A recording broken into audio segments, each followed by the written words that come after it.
The announcement for the Canon M50 Mark II is finally upon us, and the pre-announcement rumors are swirling. But it's not only an upgrade to our beloved Canon M50, there is going to be an entirely new camera announced in the crop sensor mirrorless arena, and a new set of Canon EF-M lenses, finally. So in this video, I will break the rumors down and also share my thoughts on the Canon EOS M50 Mark II and the Canon EOS M7, as they're calling it, and my passion for the line of Canon M cameras in general. Hello my friends, I'm Alicia and this is AMA TV, where I help you level up your video production and vlogging skills. And I often do that by talking about Canon's crop sensor mirrorless cameras because they are the perfect choice for a fairly new to semi-pro vlogger or videographer or photographer or traveler, because they're fairly small. So these rumors are exciting, but let's first talk about how I even know any of this. Canon Rumors is a website that leaks Canon rumors. They're pretty accurate and usually considered a good source of early info. These rumors have ratings, and the set of rumors I'm going to share today are rated a CR1. That means it is plausible information, but from an unconfirmed source. I want you guys to understand that all other media about this has essentially been spun off of this source of rumors, as it's the only actual source of information at this time. And I will link to the original rumors below if you guys would like to go in and kind of decipher them yourself. So the first article of interest states that 2 new camera codes have been registered in Russia, and this is how it all gets started. It speculates that they are for the Canon EOS M50 Mark II and the Canon EOS M7. The Canon M50 Mark II will obviously be an upgrade to the original Canon M50, which is adored by the people, and the Canon M7 will be a flagship APS-C mirrorless camera, so a brand new camera that's a little bit better than the M50. And let me just fill you in on the bigger picture concerning camera lineups, because I think it'll really help you to understand if you're brand new jumping into this. So, big picture, you have DSLRs and then you have mirrorless cameras. One is not necessarily better than the other, it's just that SLRs have been around forever, that's single lens reflex, and then the D is for digital, but the use of mirrorless technology is still developing and still showing up in better and better cameras. So from these 2 categories, you have full frame cameras, which are very pro and expensive, and then crop sensor cameras, which are cheaper and smaller, but still pretty awesome. Canon's full frame mirrorless line is the R system, which is still very new and getting better and better by the day. They just released the R5 and the R6, which I'm sure you've heard about, but they're pretty high-end cameras, so we won't get into those today. And then Canon's crop sensor or APS-C mirrorless system is the M system. Oh, hello. Oh, a little dumpling just came along. I'm gonna have a little friend here for a minute. Okay, so a camera like the Canon M50 could be somebody's first interchangeable lens camera, or it could be somebody's downsize from a larger DSLR camera. And notice I did say downsize, not downgrade, because some of them do exist on parallel levels. They're also great for anyone who is traveling because, like I said, they're smaller, but there's also a lot of appeal to traveling with a camera that costs under $1,000 versus one that costs like $4,000. Hi, can you look at the camera? Hi. Hi. Do you like Canon crop sensor mirrorless cameras? Yes. Okay, go play with something. Not a camera though. Also, spending less money on a camera body leaves you with more money to spend on things like lenses, and if you're just starting out and you don't realize this yet, lenses are really what's going to make your footage look way better than a better camera body would make it look. Overall, there are lots of reasons to use crop sensor mirrorless cameras in general. There are some great ones made by Sony, but personally I prefer those made by Canon. So the Canon M50 and the Canon M6 Mark II are the cameras that I currently use and talk about the most on this channel. So if you're thinking about getting these cameras or the new ones, then stick around here for the most targeted information on them. So you're probably wondering now, when will these new cameras arrive? It is said in the rumors that the M7 will likely be announced first in Q4 of 2020, and then after that, the announcement for the M50 Mark II will come right in time for the holidays. So usually when an announcement is made or shortly after, sites will begin taking pre-orders, but it'll be at least another month until any cameras are actually shipped, and sometimes they can be delayed, at least in my experience. So if you want to stay on top of all of this, be sure to subscribe to the channel now and hit that notification bell so you get the first updates, because I will be covering the release of these cameras fully as the situation unfolds. So now, digging into the details of the rumors. For the Canon EOS M50 Mark II, the speculated stats were the most shocking because there were none, officially. The rumor was more just like, hey, we know you love the Canon M50, and now the Mark II is coming, so prepare.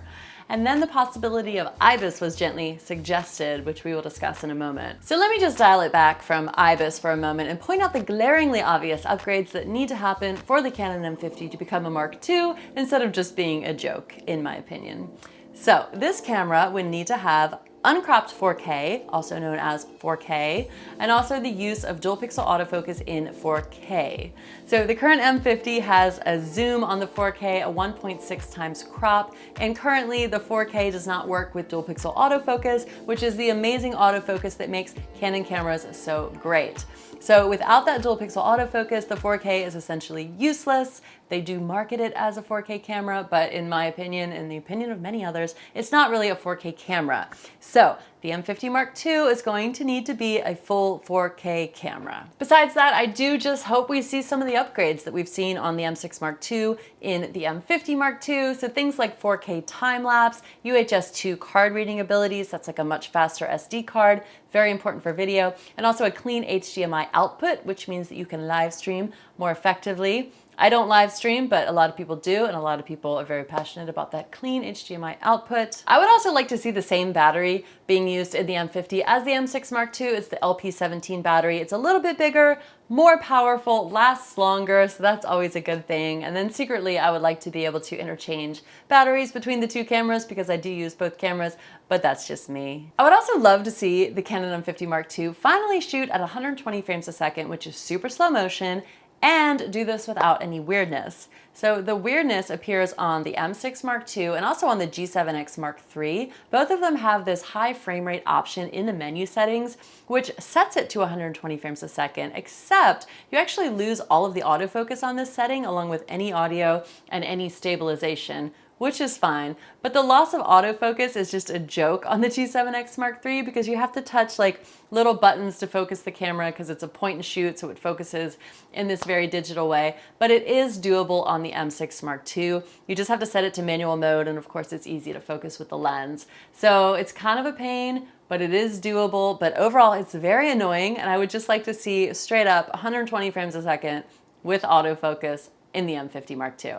Is that too much to ask? Now, it's speculated that the Canon M50 Mark II will have the same Digic 8 processor that it has now, and if that can handle everything I've asked for, then that works for me. But if not, then I think Canon should give us that Digic X or the Digic 10 processor, which is the latest and greatest. I doubt that'll happen. That would probably push the camera to a higher price point, but you know, never hurts to ask. On a similar thread, I would also expect it to have the newer 32.5 megapixel CMOS sensor rather than the 24.1 that it has now, although the difference is not going to be obvious to anyone, and I know this because I've done a side-by-side comparison of the two, so whatever they decide to do there is fine with me. The most important thing, of course, is that they do not touch the perfect fully articulating flip out screen. This is just like what makes the Canon M50 so amazing, and if they touch that, it would just destroy everything. Everybody loves this flip out screen, so I don't think it's going anywhere. And honestly, I would love to see all of these upgrades and capabilities, but in the body of the M6 Mark II, because I think it's got better functionality overall. It's got an additional top dial, which makes everything easier to operate, and I would love to see that on the M50 as well. I also love the clean lack of a viewfinder on the M6 Mark II, although I know many people disagree over this, and I'm sure Canon has exactly zero plans to remove it on the M50 Mark II. So I would imagine overall the body style will be similar, hopefully just with an extra dial. And another thing I do not logically see happening is the addition of IBIS. So for those who don't know, this is in-body image stabilization, and it's newer technology which actually stabilizes the sensor inside of the camera using a system of magnets. So previously stabilization would come either from the lens or digitally. And I don't know if Sony invented this, but Sony was definitely the first to start using it, and Canon only recently created their own system. It just doesn't seem like it's been around long enough for Canon to put this in an entry-level camera. It's very complicated here. I'll show you pictures of the patents so you can kind of absorb all of the technology without me having to exactly explain it. And one thing I do know for sure is that if they added that, it would not only increase the size of the camera body, but it would increase the price point. which is just gonna make things weird for the M50. So I don't see it happening. If it did happen, if they did put IBIS into the M50 Mark II, I would be all for it. So we'll see what happens. Now, in these past moments of speculation and wishing, I may have asked for things that would put the Canon M50 into a higher price slot because I had been thinking about these things long before I ever heard the rumors, and I always thought that was where the Canon M50 needed to go. But the rumors of the Canon M7 really helped to solidify the fact that the Canon M50 will remain low cost and entry level, which is great because it does mean there is a camera that's awesome, that's more accessible to those just starting out.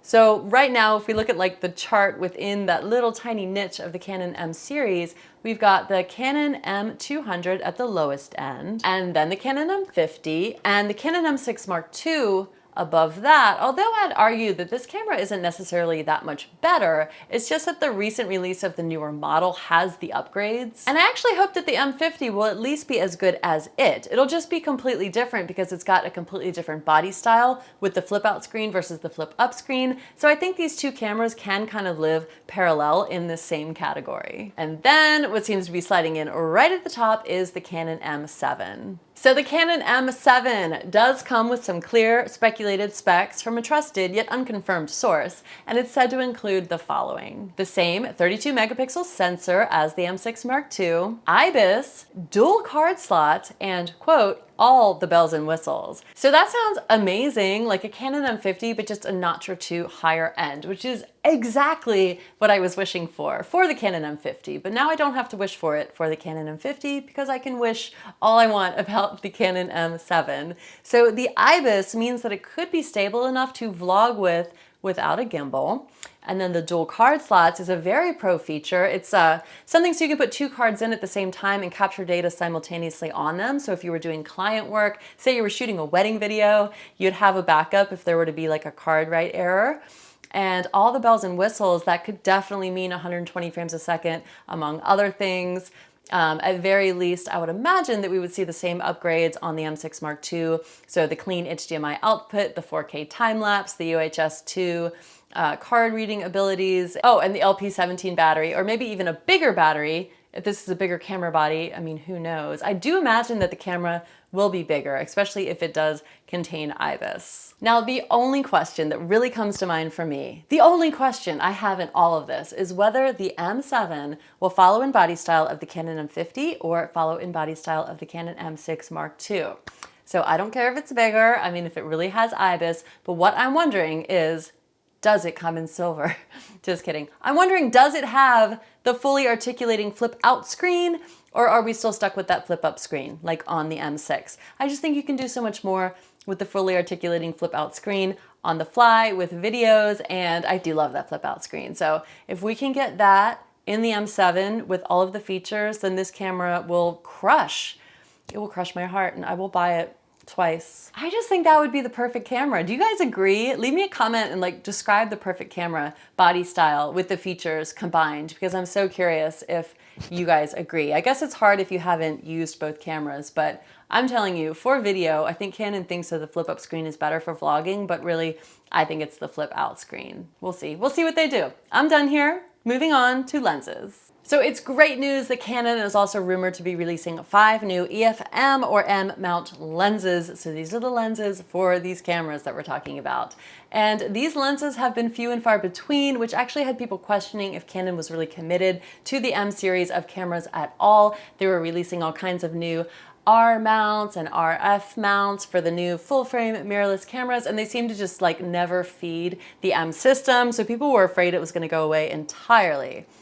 Now, Sigma really swooped in and saved the day last year, moving into early this year with their trio of EF-M lenses, which I adore and talk about constantly. There's a full review video right here with so many beautiful shots from the Canon M50 with these Sigma EF-M 1.4 lenses, so you can check that out and see for yourself. And it seems that finally, maybe as a result of Sigma, Canon is bringing some new options to the table, which really shows their commitment to the Canon M series, which is important because if they stop making the M cameras, then the M lenses would become obsolete, and that would be terrible all around. So there is going to be a 15mm f2 lens, and that is going to be in direct competition with the Sigma 16mm 1.4, because both are very wide, perfect for vlogging, and both have a very large aperture.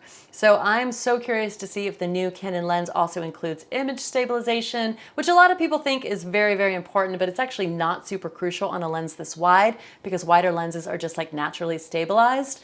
If the lens could somehow be smaller than the Sigma lens, that would be amazing because the whole point of the Canon M system is to be like as small and minimal as possible. So if the lens looked like this, then I might consider switching over from my beloved Sigma, but I doubt it. This is the 16mm on the M50. Love it. Moving on to the 52mm f2. Now this one rivals Sigma's 56mm f1.4, which is a great lens for lots of bokeh and portraiture. It's just really a beautiful lens, but you do definitely get some image shake on it because it is a longer lens. So if they were to put IS into that lens, that would be a fantastic feature, and I think it would sell very well. Another one that's going to sell very well is the 18 to 45mm zoom lens with a starting aperture of f2.8, which is pretty large, and it's going to go up to f4 once zoomed. So a lens like this is great and has a lot of potential to become somebody's everyday walking around lens because it offers a lot of light, but it offers some variety with the focal length. So it's a perfect beginner lens and still a much better choice than the kit lens, which sounds similar, although this one's gonna have a much larger aperture. Smaller number, larger aperture. Now 18mm at the widest is not ideal for front-facing vlogging shots, but that doesn't mean you can't turn the camera around and say something to it if you need to. I've done this many times with an 18mm and it works just fine. Canon will also have a 62mm macro lens, which is cool. That one's gonna have an aperture of f4. And finally, there's gonna be a 100 to 300mm telephoto lens for when you really need that super zoom. This is typically not so much my thing, and it's definitely going to appeal much more to photographers, but it is really, really cool that they are adding that to the M mount lineup of lenses. So those are the rumors, and now we wait. I expect that in the next month or so, I would guess early October, we will have the official announcement for the Canon M7, at which time pre-order might be an option. Like I said, stay in touch with me, subscribe to the channel, hit that notification bell, and also connect on Instagram because I will jump on there first and let you guys know as soon as I hear something about the releases of these cameras. Also, I would love to hear your thoughts on them. Are the rumors up to your expectations, especially for the M50 Mark II? Does it have everything you want it to have, or are you more interested in the M7? Personally, I'm more interested in the M7 at this point, although I always swore that whenever there was a Canon M50 Mark II, I would definitely jump on it, but I'm not necessarily buying every camera just to review it for this channel. I buy the things that I really want to use and share with you guys. So let me know what you would like me to buy and share with you guys. All right, I would just love to hear your thoughts overall on this video. It's a very loose, up in the air, who knows what video. I would just love to hear kind of your dreams, hopes, goals for Canon to achieve in Q4 2020. All right, guys, I'm Alicia, and I will see you in the very next video. Bye.